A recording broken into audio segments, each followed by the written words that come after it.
Hello there, it's Friday. Welcome to yet another exciting edition of Let's Talk Ghana here on Studios 2 Television. This is the show where we put Ghana first in all of our conversations. On today's edition, a Speaker of Ghana's Parliament, Alban Bagbin, has directed the setting up of a 7-member committee to investigate the leaked audio tape, that 50-plus minute audio tape, which we've been bringing you details of here on Studios 2 Television. Now Parliament has taken interest and there will be investigations. We'll get into the details, the terms of reference of the committee, and let you know exactly what it is that would be done by Parliament into this matter. And much later, Ghana drops in place in the latest Global Peace Index. It means that our mantra as one of the very peaceful nations, we're beginning to lose it. We'll let you know exactly what it is that has been stated in that report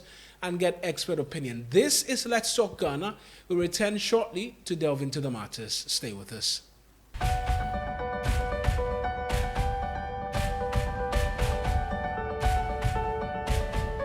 You're welcome back to Let's Talk Ghana. This show airs every Mondays, Wednesdays, and Fridays here on Studios 2 TV on YouTube, as well as on Facebook. I am Eric Mawedegbeta. So let's get into the details. On Wednesday, we brought you what is a mind-blowing 50-minute leaked audio, which contained a police chief and a politician, amongst many things, having conversations as to how they can remove the Inspector General of Police, Dr. George Akuffo Dampare, because he will not help the governing party rig the 2024 elections. Yes, it's that serious. And Parliament has taken interest in the matter. There were debates on the floor on Wednesday. There's been debate as well. Not really debates, but it was raised again on the floor yesterday in that over 8-hour sitting by Parliament. And the Deputy Minority Leader, Ama Kofi Boah, he had a statement to make on the floor of the House in which he called for a bipartisan probe into the matter. The Speaker of Parliament, upon that statement, took it upon himself to set up a 7-member committee which will include experts. And the expectation is that there will be 3 members from the minority side, 3 members from the majority side, and then a technocrat. One technocrat will join them because he makes the argument that there will be the need for a person who's savvy with technology and the likes to be able to help deduce everything that's happened. But there's been numerous calls that have come from all quarters demanding action and investigations. Now it appears that Parliament is taking that upon itself. Let's take you to the House and listen to exactly what transpired on the floor. Yes. So let's start with the Deputy Minority Leader. Thank you, Right Honourable Speaker.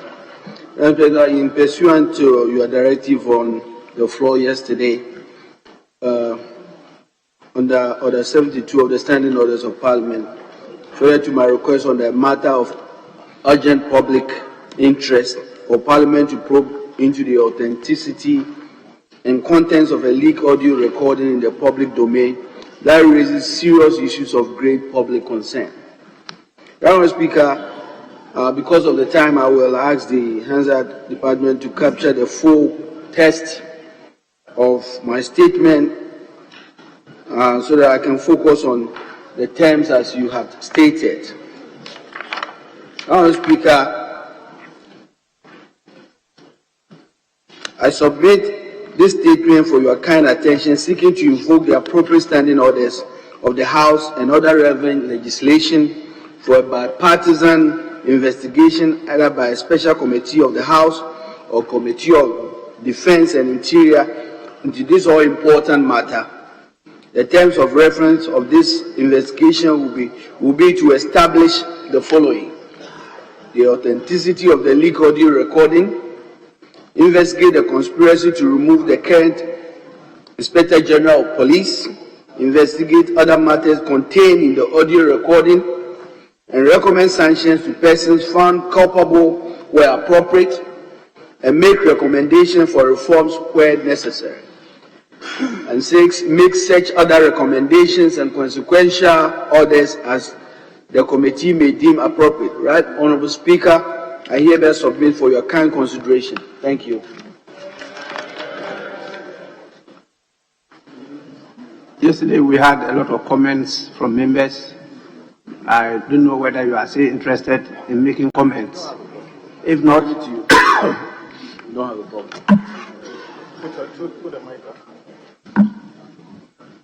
I will proceed to direct that a special committee be established to investigate this matter because it goes beyond defense and interior. We need some of you who are very good in IT and other areas to submit your talents and skills to the committee for this work to be done. So I propose that we establish a committee of 7 members. 7 members. Is that okay? 7 members.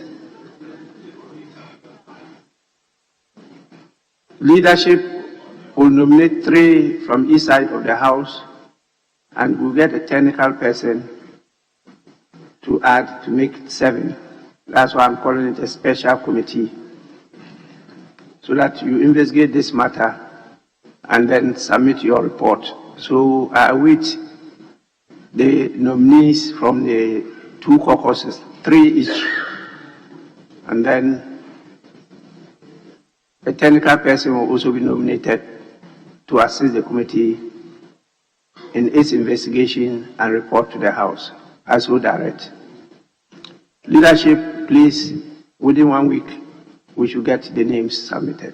So those were excerpts from the floor of the House, and I'm going to walk you through the points or the terms of reference for this committee. Obviously, there's 1 week window for both sides to submit names, and then they can have a conversation as to who the technocrat will be. But these are the terms of reference. The first is that they are to authenticate the leaked audio, so they are finding out the authenticity of the leaked audio recording, investigates the conspiracy to remove the current Inspector General of Police, investigate any other matter contained in the audio recording, recommend sanctions to persons found culpable where appropriate, make recommendations for reforms where necessary, and make such other recommendations and consequential orders as the committee may deem appropriate. And so those are the terms of reference of the committee. And I must mention that according to some experts who have been speaking, what we heard is just a tip of the iceberg, and that it's a 3-hour-long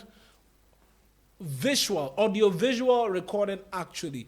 And so hoping that all of these things will come up, and then we can get a full understanding, and then we can have investigations and proper sanctions meted out, if any. But going for a break, when we return, Ghana has dropped in places in the Global Peace Index. We'll get into the details and hear from a security analyst, Adib Sani, as to exactly why that is the case. This is Let's Talk Ghana. Stay with us. We're back shortly.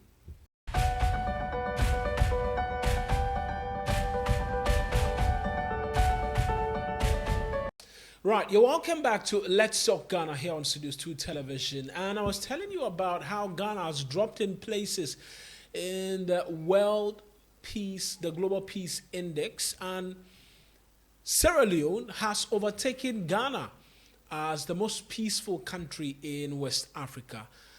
That is according to the latest Global Peace Index report, which saw Ghana as well drop 2 more places from the second most peaceful country on the African continent to the 4th.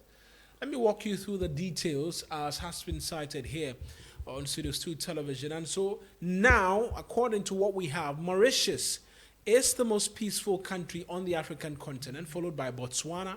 Then Sierra Leone comes, then Ghana, Senegal, Madagascar, Namibia, the Gambia, Zambia, and then Liberia. They cite, amongst many other things, for the reasoning as to why Ghana has been dropping in the Global Peace Index. I put those questions to security analyst Adib Sani and asked if it was justifiable enough reason for us to drop 2 places. Here is what he told me. It's a combination of a lot of factors, including press freedom, the freedom of civil society to operate without hindrance, It is about the frequency and lethality of crime in the country. It is about accountability when there's too much corruption. Of course, it's a recipe for disaster, considering the economic situation also. I'm not surprised. But what I'm hurt about is, in the past, Ghana has always competed with Botswana as the most peaceful. We are either first or second. Nothing below that.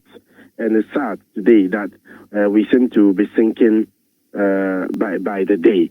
I'm not surprised because of recent happenings with respect to attacks against journalists and the rest.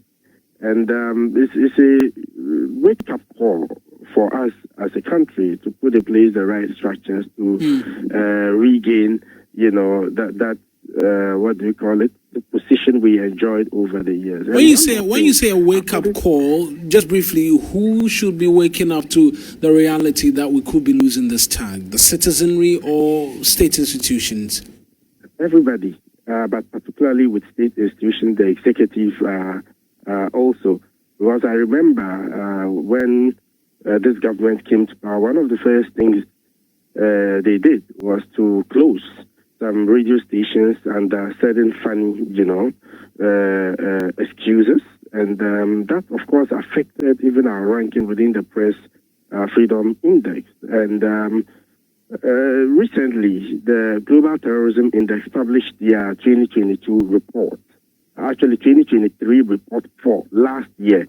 And it stated categorically that West Africa sub-region has become the epicenter of global terrorism in the world. So that should tell you a lot. The most impacted countries in the world last year from terrorism, first is Afghanistan, second is Burkina Faso. Okay, and Afghanistan, as we might all know, was going through a power transfer and struggles and all that. So it is likely that the next year's report for this year would have Burkina Faso and perhaps Mali as the most impacted countries by terrorism in the world. And surely it is a grave concern for us in Ghana. We've had even the French embassy last year reddening, so to speak, the northern parts of the country and advising their citizens not to access. So the danger is looming, I must say, and it is important that, like I indicated, to put the right structures in place so we are able to restore some confidence in our security. Right, so that security analyst, Adib Sani, provided a bit more details there for us as to why it is the case that Ghana's dropped in places in the Global Peace Index. We're going for one final break, and then when we return, we'll get into politics, because I've been mentioning it for quite a while that the vetting committee of the NPP met all 10 aspirants. They've passed all of them. We'll just get to know them shortly. This is Let's Talk Ghana.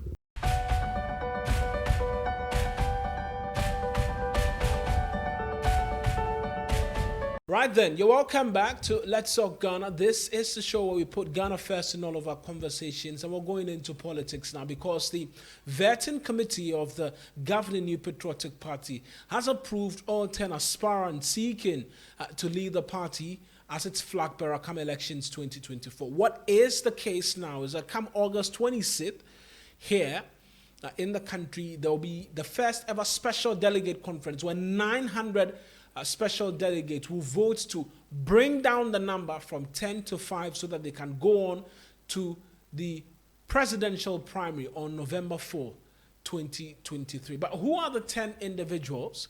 Let's just walk you through that. We're starting off with the Vice President, Dr. Bawumia, whose picture is coming up on your screen. So, and he's an economist and a banker. He is a sitting Vice President of the country. He was a Deputy Governor of the Bank of Ghana until his selection as a running mate of the NPP's then presidential candidate Nana Akufo-Addo in the 2008 elections, and was maintained as a running mate for the 3 consecutive times, and is now the vice president.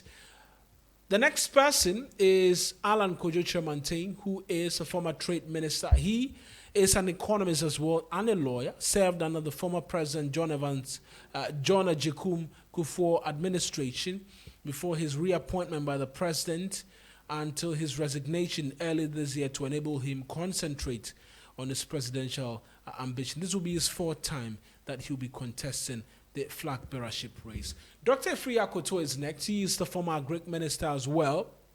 He holds a doctorate in agricultural economics from the University of Cambridge and had been Minister of Food and Agric since 2017 until his resignation. He is credited with the implementation of the Planting for Food and Jobs program, and is a two-time MP for the Kwadaso constituency in the Ashanti region. Kwabena Ejeye Japon is the next. He's a former General Secretary of the NPP. He's a civil engineer who served as a press secretary to the former President Kufuor. He was one of the 17 who contested during the 2007 primaries. In 2014, he contested the position of General Secretary of the NPP and won, but he was suspended until he was reinstated again. Joe Garte is the one next. He's a former railway minister. He's a lawyer, MP for Isikado Ketan in the Western region, still is an MP. He's a former Attorney General and Minister of Justice, and served once as the second Deputy Speaker of Parliament as well. Kennedy Ohinie Japon is a businessman. He's the incumbent MP for Asin Central, and he's been MP since 2000 and chair of the Defense and Interior Committee of Parliament as well. Kwabena Jako is a former energy minister. He's a banker and an economist and a founding member of the NPP. He was appointed the national campaign manager of the NPP in the 2012 presidential election. And then Adainimo is next as well. He's a development planner and a civil engineer. He's a former MP for Mampong in the Ashanti region and has contested the presidential primary in 2014.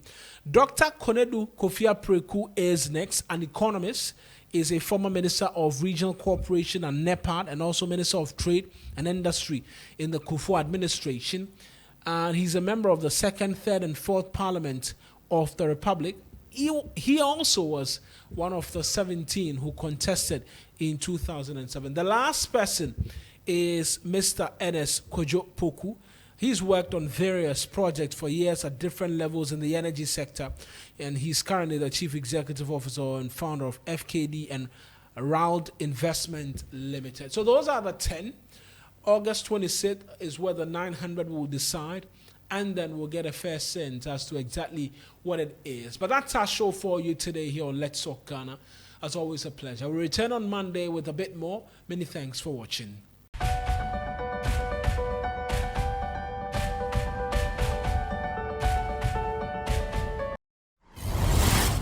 Studios 2 TV. The truth is here in your eyes.